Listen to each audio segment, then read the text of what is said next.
Boa noite. Tudo bem com vocês? Comigo também está tudo bem, graças a Deus.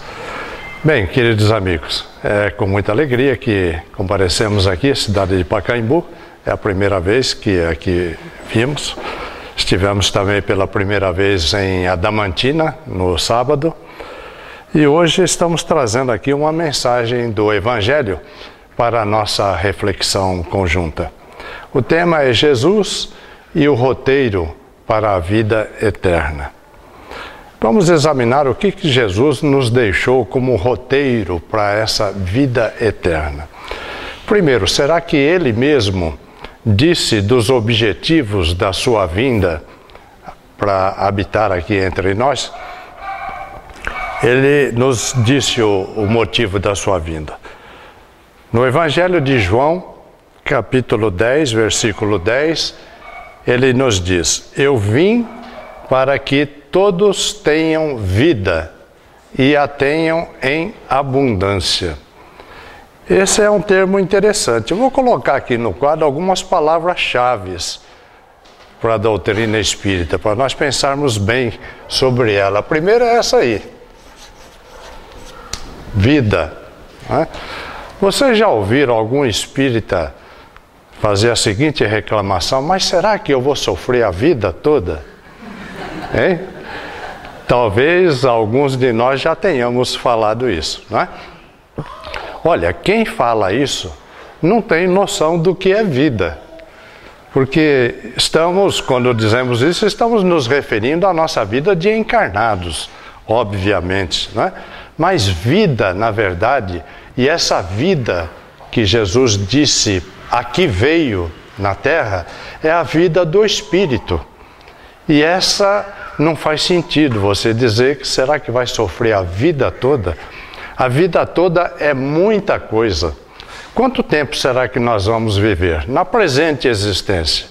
Digamos que alcancemos aí um nível de saúde espetacular e venhamos a viver aqui durante 100 anos. Tá bom? 100 anos? Tá bom? Muito bem.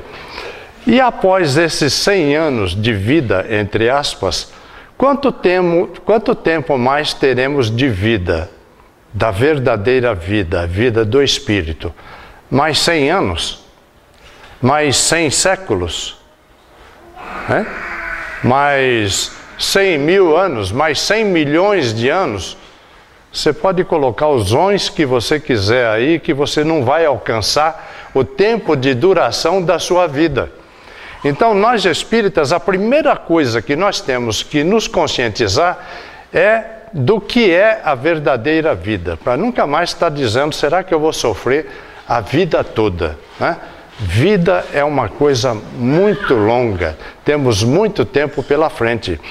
E se não levarmos em conta que o espírito é um ente imortal, né, que tem todas as oportunidades que Deus lhe oferece para o seu processo evolutivo, se nós não nos conscientizarmos disso, nós não vamos entender a doutrina espírita.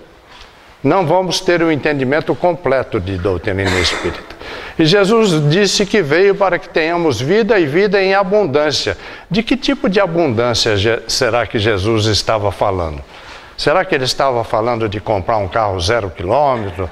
Ou de ter uma mansão? Né? Ou de ter um iate? Conhecendo os outros textos da sua mensagem, nós sabemos que não é desse tipo de abundância que ele estava nos falando, não é? Mas estava nos falando da abundância de vida espiritual, de paz de espírito, de alegria de viver. É dessa abundância que Jesus estava nos falando. E no mesmo Evangelho de João 8:32, ele diz: e conhecereis a verdade, e a verdade vos libertará. Essas são outras duas palavras-chave em Espiritismo. Conhecimento, verdade, aliás, mais uma aqui. Libertação.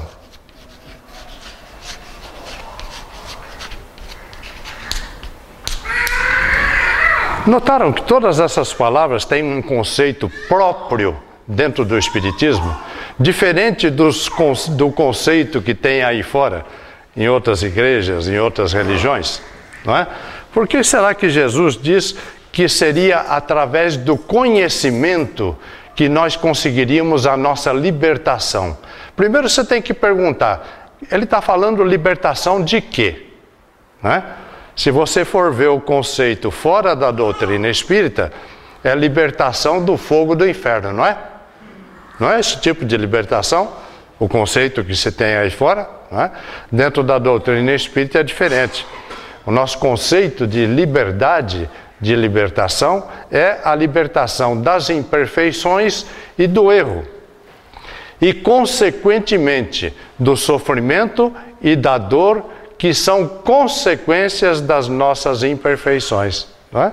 Do nosso desconhecimento ou rebeldia com relação ao ajuste às leis naturais, que são as leis divinas. E Jesus nos diz que temos que buscar o conhecimento da verdade. O que é verdade? É alguma coisa que vem à humanidade, trazida por mando divino, né? Para que a gente, aos pouquinhos, que a gente vá conhecendo as informações dessa mecânica que rege a vida, tanto a vida universal, quanto a nossa vida de relação entre todos nós, né? E uma verdade, uma vez transmitida, ela é imutável. Ou não é verdade, né? Então, as verdades são trazidas ao conhecimento da humanidade periodicamente, através das chamadas revelações divinas. Lógico, todo dia a gente tem alguma informação nova que nos chega por inspiração divina.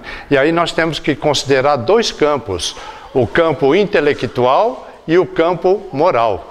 Todos os dias a ciência está alcançando uma novidade aí, descobrindo alguma coisa. Descobrindo é o termo correto porque ela já existe, né? E os cientistas chegam a obter esse conhecimento através de pesquisa. E nenhum conhecimento chega à humanidade sem a permissão divina. Deus analisa o momento correto da verdade chegar ao nosso conhecimento. De vez em quando, um pacote de informações são trazidas de uma só vez à humanidade. No campo moral, nós costumamos dizer, e entendemos assim, que 3 grandes revelações já foram trazidas à humanidade por autorização divina. A primeira delas, através de Moisés, né? Moisés nos trouxe um pacote de ensinamentos, principalmente o que Jesus chamava de lei. O que Jesus chamava de lei era o decálogo, ou os 10 mandamentos. Isso Jesus chamava de lei. Todas as demais informações que tinha no Velho Testamento, Jesus chamava de os profetas, né? Ao perguntarem para ele, Senhor, qual é a maior das leis? Ele diz, amarás o Senhor teu Deus, né? De todo o teu entendimento, todo o teu coração, toda a tua vontade, e amarás ao teu próximo como a ti mesmo, né? Então Jesus nos trazia essa informação baseada na lei de Moisés, né? Primeiro mandamento, Deus informando quem é Ele, né? Sou o Senhor vosso Deus, o Deus de Israel, não fareis imagens esculpidas, não tereis outros ídolos. É bem cumprido o primeiro mandamento, né? E Jesus diz que nessa informação de amar a Deus e amar ao próximo, estavam contidas toda a lei e os profetas. A lei, o decálogo. Os profetas, os demais ensinamentos. Alguns nitidamente de inspiração divina. Outros nitidamente de criação humana. E às vezes criação humana que não dá para a gente entender de jeito nenhum, né? Algumas coisas não fazem sentido no Velho Testamento. A doutrina espírita já nos ajuda a compreender um pouquinho isso aí. Então, vida, conhecimento, verdade e libertação. E depois o Espírito de verdade também nos ensina, né? Ao conclamar, espíritas, Amai-vos, eis o primeiro ensinamento, né? E olha o que ele colocou como segundo ensinamento. Instruí-vos, eis o segundo. De maneira muito coerente com o Evangelho de João 8,32. Conhecereis a verdade, que ela é imutável, e ela vos libertará da ignorância e do erro, consequentemente do sofrimento e da dor. Tá ok? Tá bem entendido aí? Estamos indo no roteiro certo? Muito bem. E que mais que Jesus nos informou? Em João, as coisas importantes do ensinamento de Jesus, quase todas estão no Evangelho de João. Vocês sabem que havia dezenas de evangelhos, né? E a Igreja Católica, em torno do século III, entre século III e IV da era cristã, reuniu um grupo de sábios, deu algumas diretrizes a eles e pediu que eles examinassem de todos os documentos que estavam esparsos sobre cristianismo, aqueles que seriam representativos do cristianismo, né? Aqueles que a igreja reconheceria como o que representava os ensinamentos de Jesus. Então, das dezenas de evangelhos, 4 foram escolhidos por esses representantes nomeados. O Evangelho de Marcos, Mateus, Lucas, que são chamados os evangelhos sinóticos, que você coloca um ao lado do outro, parece que formam um quadro sinótico. Todos 3 contam a mesma história na mesma ordem, né? Só o Evangelho de João é que é bastante diferente. João é um evangelho mais espiritualizado. No Evangelho de João 14,6, Jesus nos disse: eu sou o caminho, a verdade e a vida. Mais um aqui, apareceu uma palavrinha nova aqui. Caminho, né? Ninguém vem ao Pai senão por mim. E dos outros textos de Jesus, a gente vai entender que quando ele diz senão por mim, ele não estava adotando uma atitude de elevação da sua personalidade. Porque em outros textos, ele deixa claro que os ensinamentos não eram dele, né? Mas por ele. Né? Nada digo de mim, nada faço de mim, mas de meu Pai que está nos céus. Ele se colocava claramente como subordinado de Deus, como o enviado de Deus para seguir as ordens de Deus.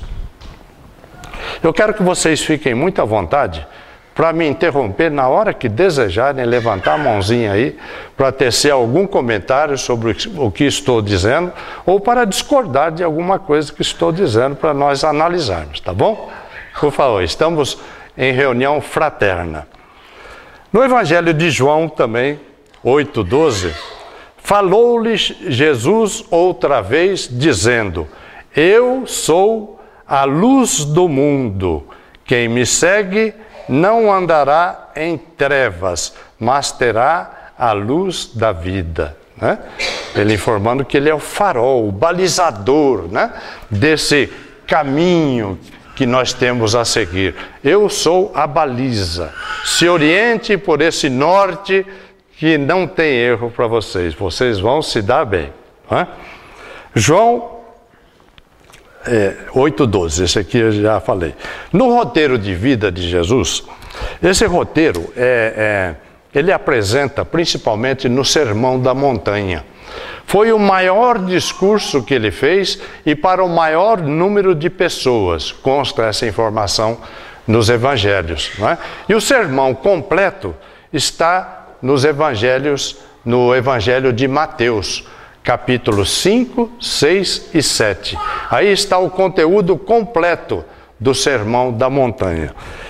Nesse sermão, ele comentou sobre amor ao próximo, comentou sobre um novo mandamento, comentou sobre os inimigos. Ele deu o roteiro de vida, ou um manual de como devemos nos tratar uns aos outros para que estejamos em harmonia com as grandes leis do universo que são harmoniosas.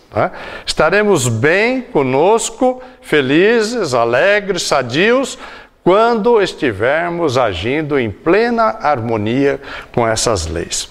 Vamos ver o que Jesus falou sobre amor ao próximo.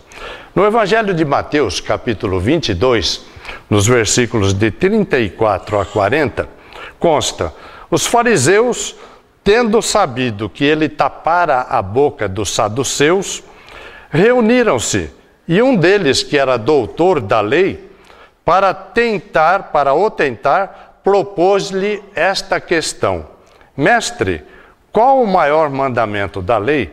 Que eles fizeram várias tentativas de armar ciladas para Jesus, para ver se pegava-o em atitude de desrespeito com a lei judaica, porque isso era considerado um erro muito grave, sujeito inclusive à pior das mortes, que era a crucificação. Então armaram várias ciladas para Jesus.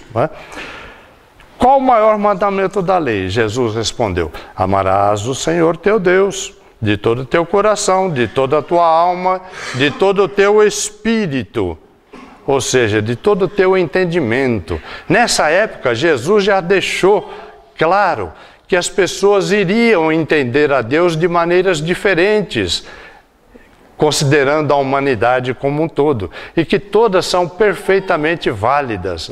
Cada um ame a Deus segundo o seu entendimento. Este, o maior e o primeiro mandamento. E aqui tendes o segundo, semelhante a este: amarás o teu próximo como a ti mesmo. E, para não deixar dúvida, toda a lei e os profetas estão contidos nesses dois mandamentos. Olha como é que Jesus resumiu o Velho e o Novo Testamento.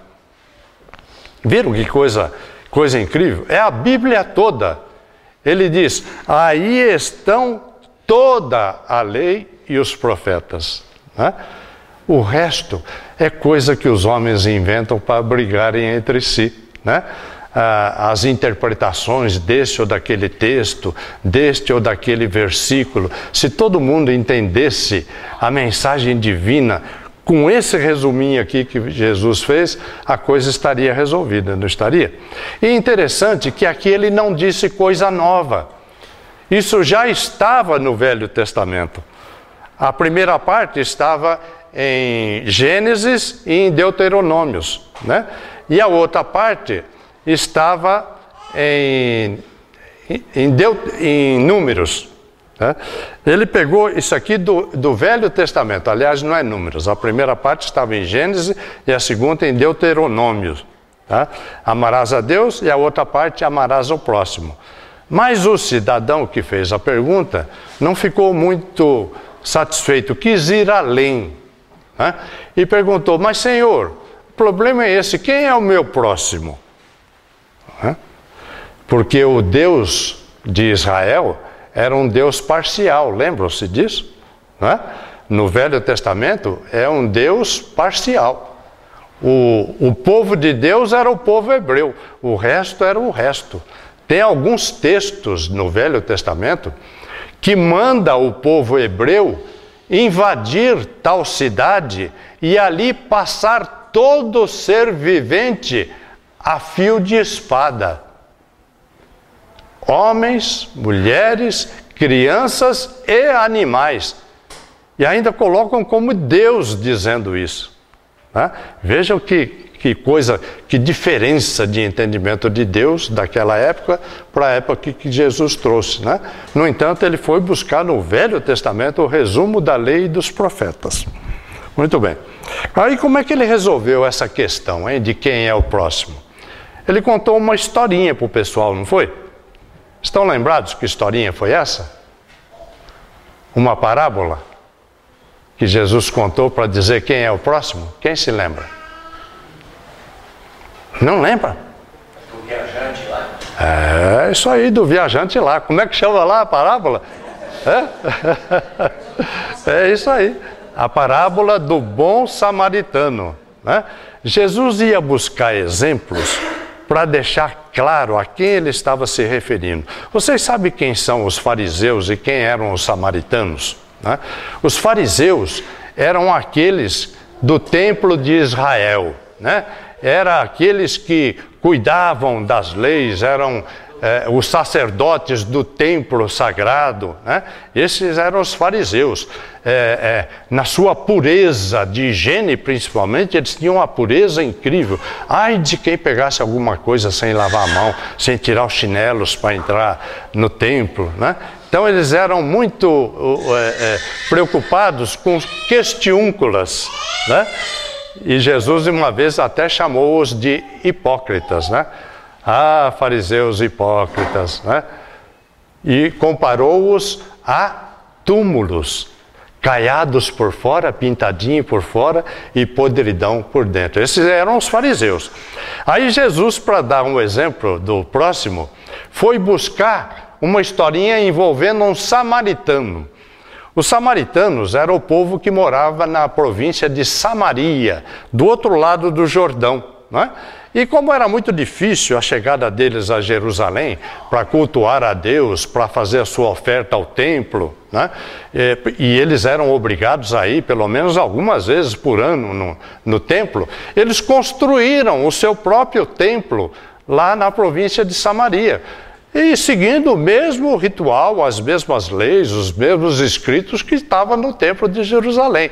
Mas como baixou o rendimento do templo de Jerusalém com isso, os samaritanos eram considerados o povo de má vida, eles eram desconsiderados. Aí Jesus envolveu exatamente um samaritano. Conta ele que um viajante, né, um mercador, estava indo a caminho de Jerusalém, e num certo trecho da estrada, meio isolado, ele foi assaltado, foi roubado. Vejam que naquela época já tinha ladrão de carga, né? Então, o cidadão foi assaltado e tiraram tudo que ele tinha, o animal inclusive, e bateram muito nele com a intenção de matá-lo. E acharam que tinham deixado o cidadão morto e foram embora. Muito bem, dali a pouco passa por aquele lugar um fariseu, um sacerdote do templo, né? E chegou e olhou aquele homem todo machucado e falou assim: caramba, se eu tivesse tempo eu ia socorrer esse cidadão aí, mas está na hora lá da minha palestra lá no templo, né? E ó, saiu ao largo, passou ao largo e foi embora, não atendeu o cidadão. Aí dali a pouco conta Jesus que passou por ali um levita, que era outra das tribos de Jerusalém, e os levitas eram encarregados de guardar os pergaminhos que continham as informações do Velho Testamento. Também era uma pessoa importante dentro do templo de Jerusalém.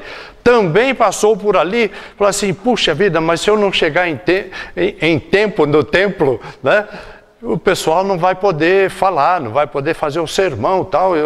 Eu preciso ir, porque já está quase na minha hora. E também passou ao largo e foi embora. Aí ele nos conta que dali a pouco passa um samaritano, um cidadão lá da província de Samaria. Esse também estava com seu animal carregado de mercadorias e passou por ali e condoeu-se daquele nosso irmão que estava ali todo ensanguentado e machucado. O que ele fez? Desceu do seu animal, pegou os melhores azeites que ele tinha e o melhor vinho que ele tinha e passou nas feridas daquele cidadão. Era a maneira de curar feridas naquela época, através do azeite puro, né, e através do vinho puro, dos melhores vinhos. E passou ali, fez os curativos, pegou o cidadão, colocou numa das suas montarias e seguiu a pé com o cidadão em cima da montaria e foi levar até Jerusalém. Chegando ali numa hospedaria, disse para o hospedeiro: olha, já fiz os primeiros socorros para este nosso irmão, eu queria que você cuidasse dele, chama as pessoas que conhecem essa questão e cuide dele da melhor maneira possível. Estou te deixando um pouco de dinheiro adiantado e vou fazer a minha viagem, na volta eu passo aqui. Se você gastou além disso, eu te recompensarei, farei a reposição desse dinheiro. E assim foi. cidadão foi e deixou o nosso amigo sendo cuidado ali. Olha, ele usou um samaritano para dizer que foi o que deu acolhida à pessoa. Aí ele perguntou para o cidadão aqui, que estava testando ele, sobre qual era o maior dos mandamentos, né? E perguntou para ele também, quem é o meu próximo? Perguntou a ele, quem lhe parece ter sido o próximo? Ele não tinha outra resposta, né? Falou, o samaritano. E Jesus lhe disse, então, vai e faze tu o mesmo. Né? Então, essa é a visão espírita de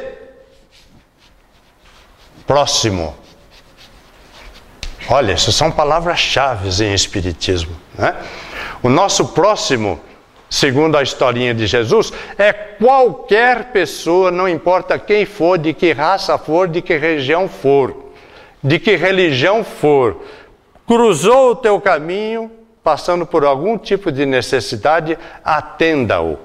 Né? Depois, se quiser, faça as perguntas, mas atenda-o. Então, essa é a nossa noção de próximo. Será que nós, espíritas, inclusive, já temos essa visão de próximo? O que vocês acham? Ou o nosso próximo está muito próximo ainda? Hein? Vamos lá, pessoal, participa aí. O nosso próximo ainda está muito próximo, não é? A gente dá muita atenção àqueles que são da nossa família, né? Principalmente consanguínea. Depois os agregados também, né? Cunhado, genro, né? Aqueles que entram na família. Mas a gente às vezes fica nesse círculo muito limitado. Às vezes expande um pouquinho esse círculo. Começa a tratar bem aquele que torce para o mesmo time seu, né? Começa a tratar bem, com gentileza, aqueles que são do mesmo colégio seu, né? Que são da mesma religião sua, ou que moram no mesmo bairro seu, ou na mesma cidade, no máximo no mesmo país, né? E a coisa vai bem além, segundo essa historinha de Jesus. Mas vamos prosseguir aqui no amor ao próximo. O que mais que a gente acha no Novo Testamento? No Evangelho de João, olha o João aqui outra vez, capítulo 13, versículos de 34 a 35, Jesus diz, um novo mandamento vos dou. Quantos são os mandamentos, por favor? 10? E se eu disser que são 11? Porque pelo que Jesus disse aqui, é outro, não é? Um novo mandamento vos dou, que vos ameis uns aos outros. Esse não estava no Decálogo, estava no Velho Testamento, lá entre os profetas, mas no Decálogo não estava, né? Que vos ameis uns aos outros. Mas ele não parou aí. Aí ele deu a forma desse amor. Que tipo de amor é esse? Como eu vos amei a vós, que também vós uns aos outros vos ameis. Então a fórmula do amor, a forma que ele quis, é aquele amor ágape, né? Aquele amor que nada exige em troca. É aquele amor totalmente desinteressado, ao ponto de, se necessário, doar a própria vida em favor do semelhante. Não foi isso que Jesus fez? Então, da forma como eu vos amei, que vos ameis uns ao próximo. Essa, evidentemente, nós ainda estamos, não?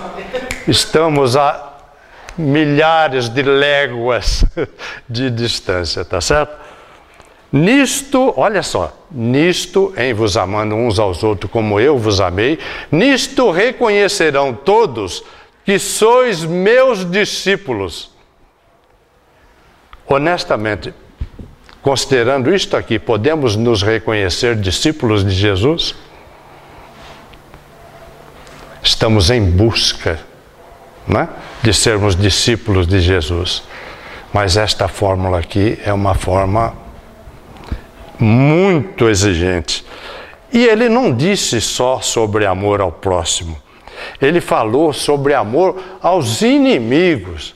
Dessa aqui nós estamos mais longe ainda. Quer ver? Evangelho de Mateus, Sermão da Montanha. Capítulo 5, versículos 43 e 44.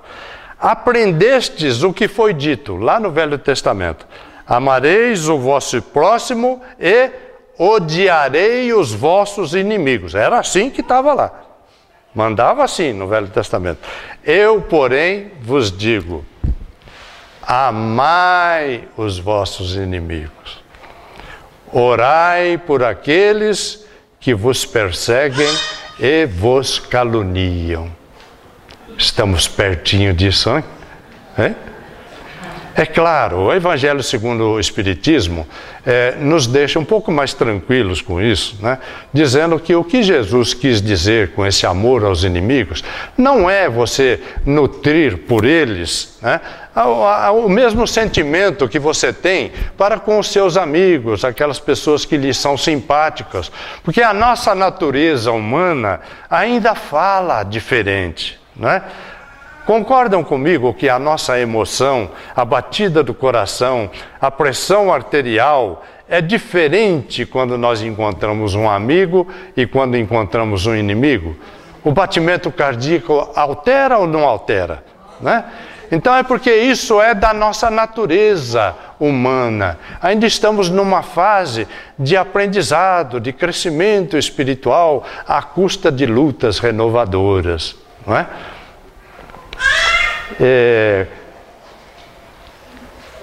Quando entra alguém ali pela porta e você não gosta da pessoa, você fala, ih, já entrou fulano ali, né? E já fica procurando uma porta de saída, né? E quando entra alguém simpático, você fala, oh, que bom, fulano chegou, o ambiente melhorou. E às vezes você sente que o fulano que você gosta entrou sem estar olhando para a porta. É verdade, não é?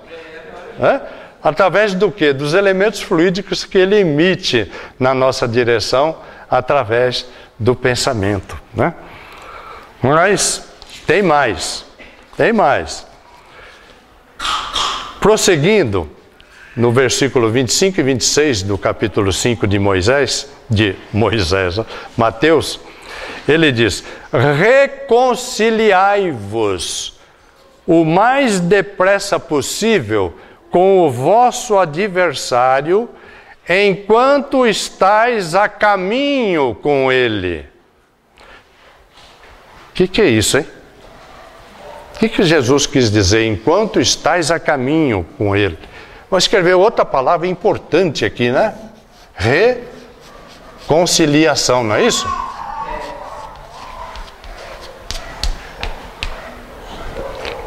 Será que as pessoas que nascem no nosso meio nasceram ali por acaso?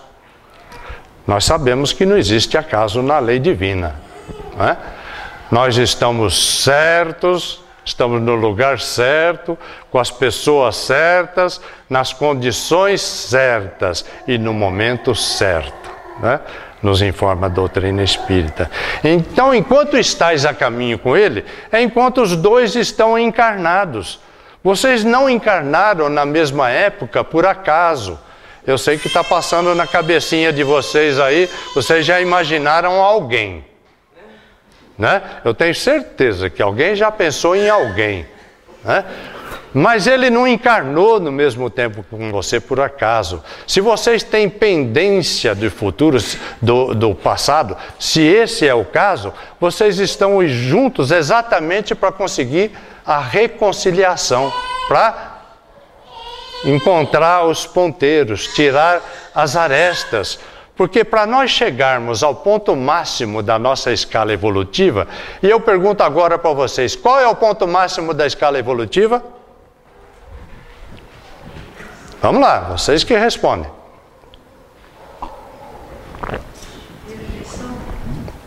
Perfeição. Não é essa? Esse é o ponto. Tem alguma coisa além de perfeição? Né? Sede perfeitos, todos vós. Esse é o objetivo que Jesus traçou. Como perfeito é o vosso Pai Celestial. Óbvio, não vamos chegar a nos igualar ao Criador. Somos criaturas, não é? Jesus informava que ele mesmo não tinha se igualado ao Criador. E eu vou mostrar para vocês daqui a pouco. Então, para ser perfeito, você não pode chegar a esse ponto tendo pendências com alguém, pode? Né? O que significa a perfeição? Nós temos que examinar de dois pontos de vista. Do ponto de vista intelectual e do ponto de vista moral. Porque do ponto de vista intelectual, é aquele ponto em que você não tem mais nada para aprender. E eu não estou falando de conhecimento disponível no planeta Terra. Eu estou falando de conhecimento disponível no universo. Tá? Esse é o ponto que você pode dizer, não tenho mais nada para aprender. Quando você não tiver mais nada para aprender no planeta Terra, aí não adianta você ficar mais aqui. Para quê? Você já aprendeu tudo que está disponível aqui. Né? E olha que estamos longe disso, do planeta Terra. Aí você vai se mudar para um outro planeta mais avançado, né? Onde as revelações divinas já chegaram a um ponto mais avançado do que chegaram aqui no nosso planeta. Que Deus só permite que a gente tenha conhecimento das coisas quando estamos preparados para lidar com aquilo. Né? Claro que o homem, do ponto de vista intelectual, sempre faz mau uso no começo. Depois ele vai ajustando as coisas, como o conhecimento da energia nuclear. Né? Os primeiros usos foram péssimos. Hoje está aí salvando vidas. Né? Muito bem. Mateus ainda, Sermão da Montanha. Se, portanto, quando fordes depor a vossa oferenda no altar, e naquela época de Jesus, oferenda era uma coisa muito importante. Né? Vocês lembram qual é o nome daquele funil que acolhia as moedas que o pessoal depositava ali? É um nome danado, gasofilácio. Era de metal para fazer bastante barulho quando as moedas caíam. Então quem jogava muita moeda, aquilo o templo inteiro escutava as moedas dele caindo, né? E quando ele chegava ao templo, ele vinha na frente, vinha alguém tocando trombeta, tá, tá, tá, tá, tá, tá, fulano vai fazer sua oferta ao altar, e tá, tá, tá, tá. Aí ele chegava lá, fazia aquele barulhão danado com aquela quantidade das moedas, né? E Jesus, num outro ponto, mostra também que aquilo era de uma importância muito relativa, né? Quando ele mostra o caso, a parábola do óbolo da viúva, né? Uma viúva jogou uma moedinha só no gasofilácio e aquilo fez plink, quase ninguém ouviu.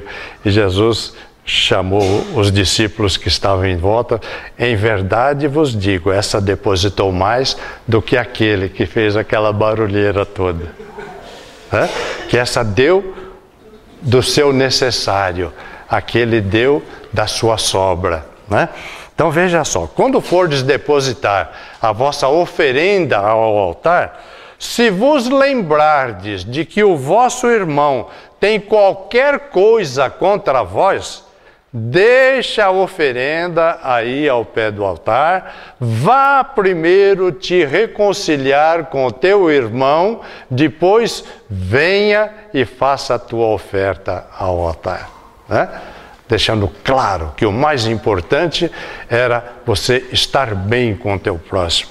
É o amor ao próximo, mais importante do que de qualquer oferenda ou louvação ou adoração que você faça a Deus ou ao templo ou ao santo, seja lá o que for. Né? Muito bem. E sobre fé, estamos falando sobre o roteiro, né? Roteiro da vida eterna. E sobre fé, será que Jesus falou sobre fé? Falou em vários trechos do seu ensinamento. Né? Primeiro, Mateus capítulo 17, versículo 20. Se tivesseis fé do tamanho de um grão de mostarda, diríeis a esta montanha, passa daqui para ali, e ela vos obedeceria, e nada vos seria impossível. Olha só, isso não sou eu que estou dizendo. Jesus disse que no momento em que você tiver fé, pequena que seja, nada te será impossível. né? Porque nesse ponto você já conhece as leis divinas também, já sabe o que é vida, já sabe o que é libertação, como procurar a verdade, né?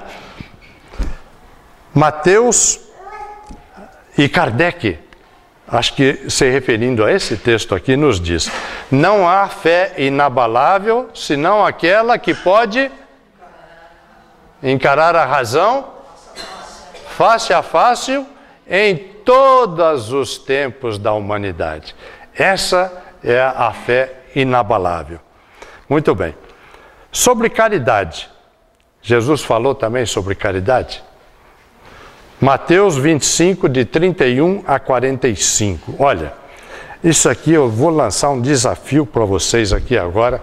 Se vocês encontrarem na Bíblia inteira outro texto que fale sobre os critérios que o Senhor utilizará para separar os bodes das ovelhas, ou seja, os bons e os justos, dos maus e dos injustos, eu dou um BMW 0 km para quem descobrir outro texto que não seja esse aqui. Este é o único lugar onde Jesus diz: o Senhor, voltando e estando todas as nações reunidas aos seus pés, né? Ele, com a legião de seus anjos, separará os bodes das ovelhas. E dirá para alguns: vinde, vós que sois benditos de meu Pai, vinde para a minha direita, porque quando tive fome, me destes de comer. Quando tive sede, me destes de beber. Quando estive ao desabrigo, me abrigastes. Quando estive nu, me vestistes. Repararam que até aqui é só coisa material, né? Aí ele colocou os atendimentos morais também. Quando estive doente e preso, me visitastes, me levaste o conforto.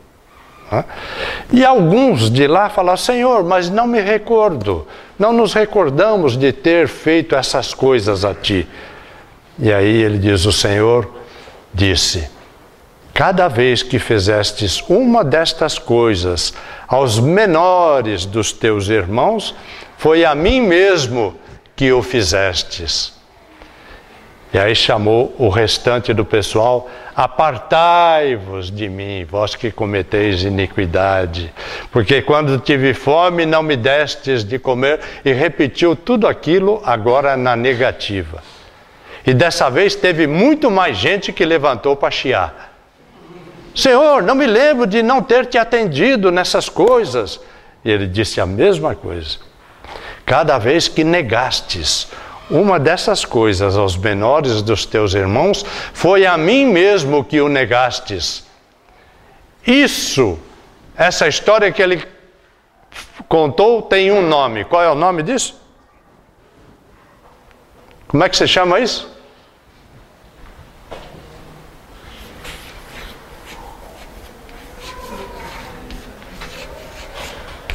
Caridade. Outra palavra-chave em doutrina espírita. Existe uma frase sobre isso, não? Quem se lembra dela?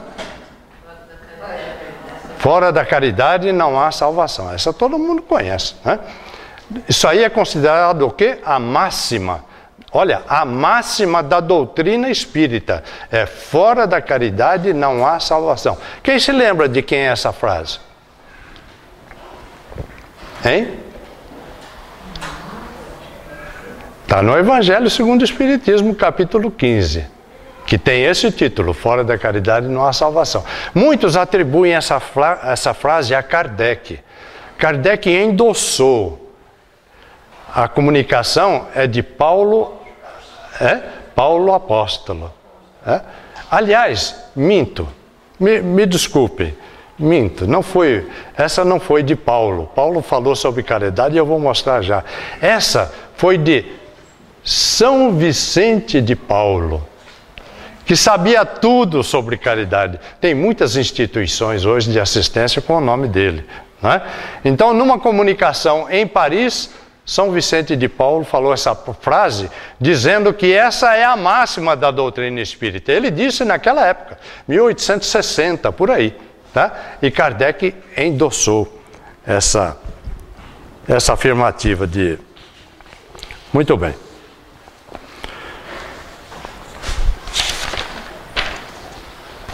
E o Livro dos Espíritos nos fala também sobre caridade. O Kardec fazia perguntas aos espíritos que ele imaginava que todo mundo gostaria de saber a resposta. Então, como São Vicente de Paulo falou isso, ele quis saber dos espíritos, olha, a opinião de São Vicente de Paulo eu já conheço, né? Ele quis saber como Jesus entendia a palavra caridade. E a resposta está na questão número, todo mundo sabe decor. Está na questão 886 de O Livro dos Espíritos, né? Os Espíritos responderam: benevolência para com todos. Quem mais? Indulgência para com as imperfeições alheias, não com as próprias. E perdão das ofensas. Notaram que só a primeira palavra está ligada a coisas materiais? Benevolência. As outras duas é no aspecto moral, indulgência e perdão. Então, olha outras palavrinhas aqui, ó. Benevolência, indulgência,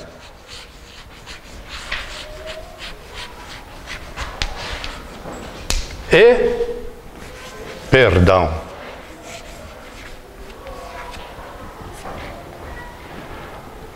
Olha, toda vez que a gente sair de manhã de casa, para a gente não sair nervoso, né? Aqui eu acho que o trânsito ainda é mais tranquilo, né? Nas cidades médias, nas grandes cidades, você sai da garagem e já fica nervoso.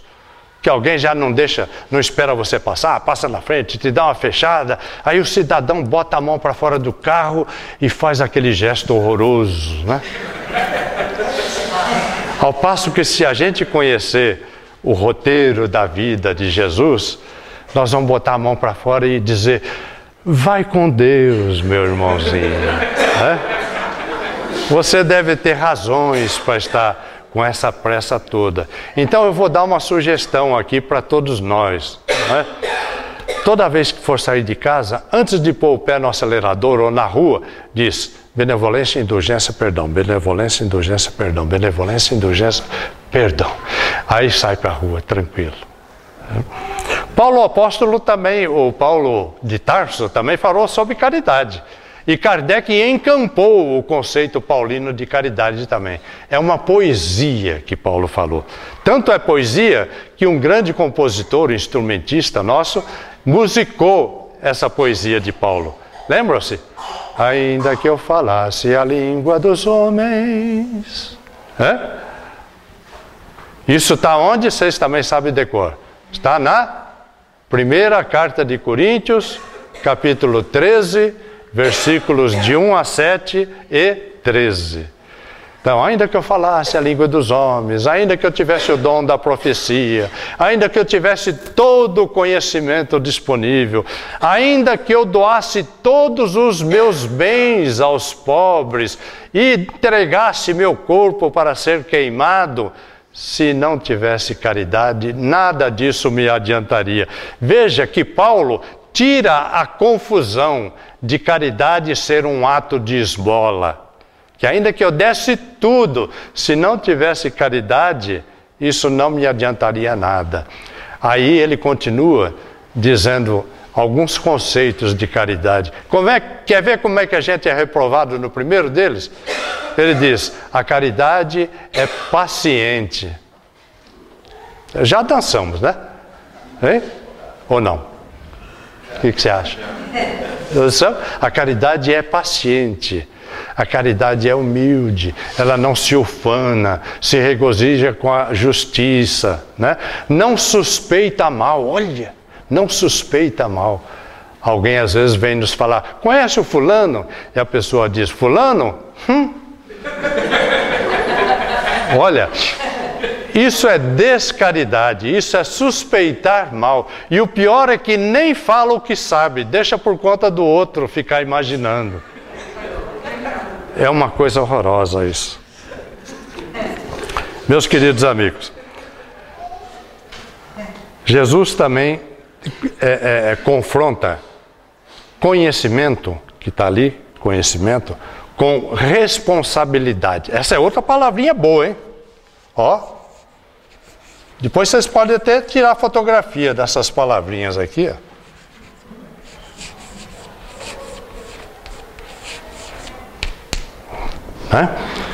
No Evangelho de Lucas, capítulo 12, versículos 47 e 48, ele diz: o servo que souber da vontade do seu amo e que, entretanto, não estiver pronto e não fizer o que dele queira o amo, será rudemente castigado. Viu? Aquele que conhece o que o amo quer, sabe da sua vontade e não faz. Esse será rudemente castigado. Ou seja, quem tem conhecimento será rudemente castigado. Mas aquele que, não tendo sabido da sua vontade e fizer coisas dignas de castigo, menos punido será. Veja, ele não diz que não será punido. Mesmo quem não conheça, porque o mal é sempre o mal. A pessoa saiba ou não que está fazendo o mal, mas será menos punido. Muito se pedirá àquele a quem muito se deu, muito houver dado. E maiores contas serão tomadas àquele a quem mais coisas se haja confiado. Sentiram a responsabilidade dos espíritas aí? Aqueles que já são depositários da terceira revelação. Tem irmãos nossos que estão parados no tempo lá na primeira de Moisés, né? Outros avançaram para a segunda revelação trazida pelo próprio Cristo, né? E nós já estamos depositários, já somos da terceira revelação. Aquela promessa de Jesus também do Evangelho de João, capítulo 14, onde ele diz: cumpri os meus mandamentos, eu rogarei ao Pai que vos envie outro Consolador, o Espírito de verdade, que vos fará lembrar tudo quanto vos tenho ensinado e vos ensinará todas as coisas. E no capítulo 16 ele diz: eu teria muito ainda a vos dizer, mas não o compreenderíeis agora. É o que eu comentei no começo, né? Deus vai trazendo as informações na medida em que a gente esteja em condições de digerir aquele conjunto de informações, né? E nós já somos depositários da terceira. Não existe mais nenhum ensinamento de Jesus que ele propositadamente tinha deixado com um véu encoberto, em estado de velado, que o Espiritismo não tenha erguido e nos mostrado: olha, Jesus quis dizer isso, isso, isso, isso.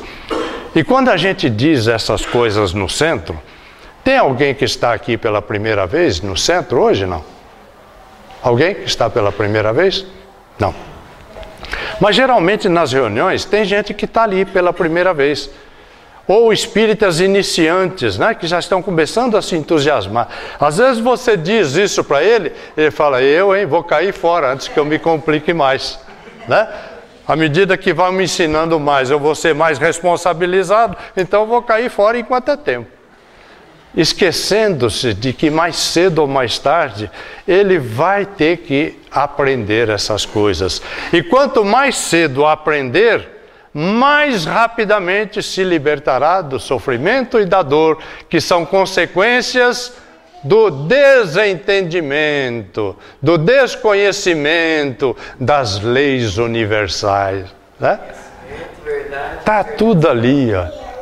Então vamos conhecer o mais rápido possível. Lógico, isso vai exigir de nós muito esforço, muita reflexão e muita revisão. Todo dia eu vou ter que fazer aquilo que Santo Agostinho recomenda na questão 919 de O Livro dos Espíritos, né? onde Kardec pergunta, como é que eu tenho que fazer para começar a ser feliz agora? Ele não quis saber no futuro e nem na outra encarnação, ele quis saber agora. E o Espírito responde, faze o que te disse um sábio da antiguidade, conhece-te a ti mesmo, né? E o Kardec danadinho falou, mas essa é a dificuldade, como eu vou obter esse autoconhecimento? Aí quem veio socorrê-lo na resposta foi Santo Agostinho, que sabia tudo de vida, né? Foi um pária, foi um desajustado por influência do pai. Depois começou a ouvir a sabedoria da mãe e se tornou o doutor da lei da igreja, né? Que foi canonizado, e sua mãe também foi canonizada pela igreja, era Santa Mônica. Tá? Então Santo Agostinho diz isso, faça a revisão periódica, ao fim de cada jornada, pergunta, será que alguém teve o que reclamar de mim hoje? Será que eu deixei passar alguma oportunidade de atender alguém, de socorrer alguém, de falar uma palavra de gentileza, de ser gentil, né? De alguém ter ficado contente comigo? E é por aí que a gente tem que fazer. Né? Vai ver que ainda está muito longe, mas isso é bom. Ajuda-te que o céu te ajudará. Vocês já ouviram muito isso por aí em programas de rádio e televisão. Pedi e se vos dará, buscai e achareis, batei a porta e se vos abrirá, porquanto quem pede recebe, quem procura acha, e aquele que bate a porta se abrirá, né? Fazendo a propaganda, vem aqui que Jesus resolve os teus problemas. Só que esqueceram de dizer que quem busca, quem procura confusão, acha confusão. Né? E tem um outro texto, onde ele diz assim, ó, esse aqui é muito interessante, Mateus 11, de 28 a 30. Vinde a mim, isso é muito usado aí pelas igrejas também. Vinde a mim, todos vós que estáis cansados e oprimidos, e eu vos aliviarei, né? Porque o meu fardo é leve, o meu jugo é suave, né? E o pessoal para por aí. Fala assim, vocês têm que vir aqui para Jesus te aliviar. Mas Jesus não parou aí, ele não pôs ponto, ele pôs vírgula. E ninguém fala isso. Só dentro do Centro Espírita que você ouve a continuação desse ensino. Tomai sobre vós o meu jugo, né? Aí é que ele diz que o fardo é leve e o jugo é suave. Quer dizer, ele estabeleceu uma contrapartida para que nós sejamos aliviados. A contrapartida é tomar sobre nós o jugo dele. Isso significa o quê? Direcionar as nossas vidas segundo o regulamento de convivência que ele nos deixou, que está principalmente no Sermão da Montanha. Olha, quer ser feliz? Quer que tudo esteja em paz, tranquilo? Siga esse roteiro que eu estou deixando para vocês. Né? Tomai sobre vós o meu jugo. E Jesus também nos falou sobre o potencial humano que nós temos. Tá? Em João 14, 12, ele diz, na verdade vos digo, que aquele que crê em mim, também fará as obras que eu faço e as fará maiores do que estas, porque eu vou para o meu Pai. Na minha opinião, essa é a maior demonstração de humildade que existe no Evangelho. Porque quem está falando isso, está falando, olha, vocês podem fazer mais do que eu. Eu ainda tenho progressos a realizar. Senão a frase não faz sentido. Jesus se colocou na condição de quem ainda não havia alcançado a escala máxima de desenvolvimento. Senão não podia dizer que alguém poderia fazer obras maiores do que a que ele fez e nos deixou, não é? E interrogado pelos fariseus sobre quando havia de vir o reino de Deus, respondeu-lhes e disse, o reino de Deus está no Centro Espírita Amor e Caridade de Pacaembu, estado de São Paulo. Não foi isso que Jesus disse? Nem existia ainda um novo mundo, né? Ele disse, o reino de Deus não vem com aparência exterior. Nem dirão, ei-lo aqui, ou ei-lo ali, porque eis que o reino de Deus está entre vós, dentro de vós. Então é lá, é aqui que você tem que buscar o reino de Deus, como criatura do Pai amado, né? Que já nos criou com toda essa potência de desenvolvimento, né? Cabe-nos lapidar, ir tirando os excessos do nosso corpo perispiritual e buscando conhecimento e pedindo a Deus sabedoria para entender bem os conhecimentos que fomos buscar. O objetivo, já disse, sede perfeitos. E vocês acham que dá para ser perfeito numa encarnação só? Ainda que a gente dure aqueles 100 anos que eu falei no começo, dá ou não? Para saber todo o conhecimento que está disponível no planeta. Já sei tudo, não tem mais nada para aprender. Óbvio que não. E em termos de relacionamento, de ser perfeito na moral, também não dá. Principalmente se a reencarnação, se aquela encarnação for curta. Não tem algumas aí que duram alguns meses só? Outras duram 1 ano, 5 anos, 10 anos, né? As desencarnações precoces, né? O que essa criatura teve de tempo de aprendizado? A singularidade das existências é algo inconcebível. Só através da pluralidade das existências, né, é que nós vamos compreender as mecânicas, as leis da vida, né? Reencarnação.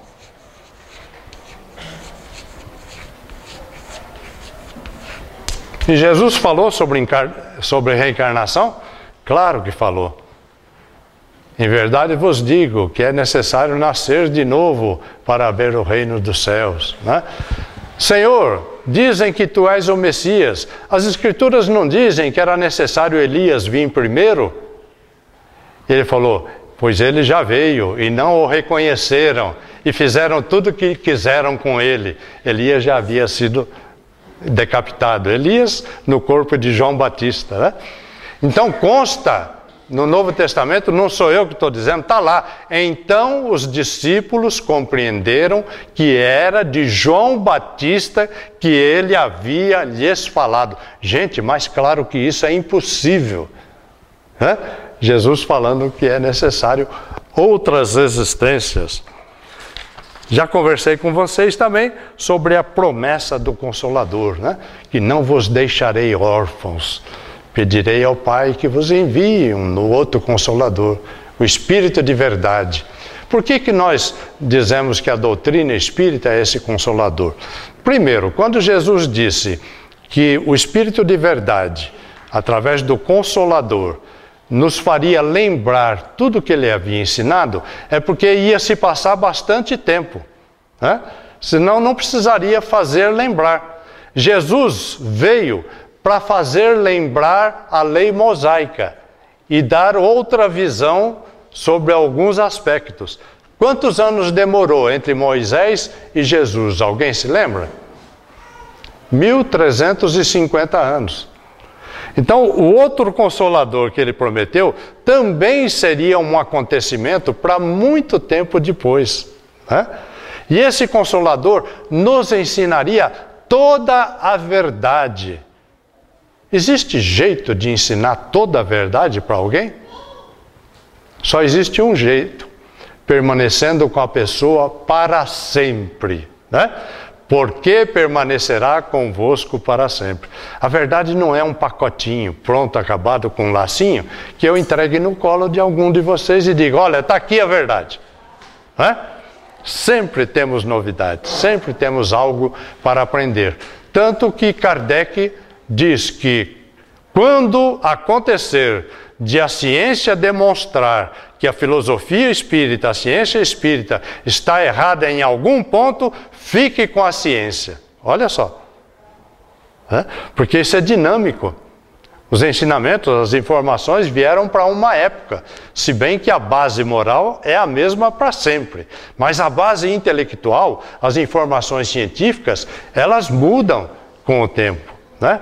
Até pouco tempo a ciência achava que entre um planeta e outro, entre uma estrela e outra, e entre uma galáxia e outra, existia o tal do vácuo, que era o nada. Hoje, eles já sabem que o universo inteiro está impregnado do...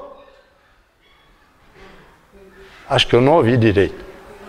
Fluido cósmico universal, FCU, né? Fluido cósmico universal, que a ciência não está chamando desse nome. Eles chamam de energia escura de massa escura. Eles sabem que isso é matéria-prima que está aí para o surgimento de novas estrelas, novos planetas. O Espiritismo diz isso desde 1857, né? Que o fluido cósmico universal é a matéria-prima sobre a qual Deus age com a sua vontade, seu pensamento, e os seus co-criadores também. E cada um de nós somos co-criadores do amor divino, cada um a seu nível de gabarito já conquistado. Meus caros amigos, eu fui colocando aqui, deve haver mais algumas palavras que eu não coloquei, mas isso é vocabulário-chave dentro do Espiritismo, né? Nós temos que conhecer, saber o que é a verdadeira vida, saber que os objetivos são de longo prazo e nem por isso nos acomodarmos. Os nossos irmãos de outras religiões dizem, o espírito é muito folgado. Ele fala que tem reencarnação, então ele fica esperando para consertar as coisas mais tarde.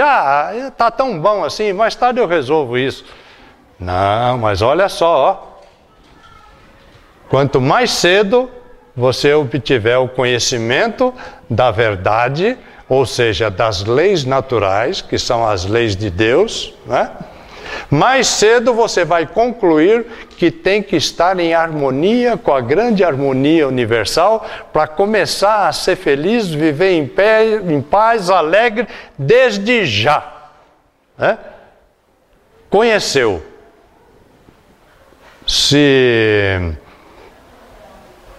Como é que chama a palavrinha? Se convenceu. Olha, conheceu, se convenceu e aplicou, acabou. A dor e o sofrimento já era, tá? Porque você passou a estar em harmonia.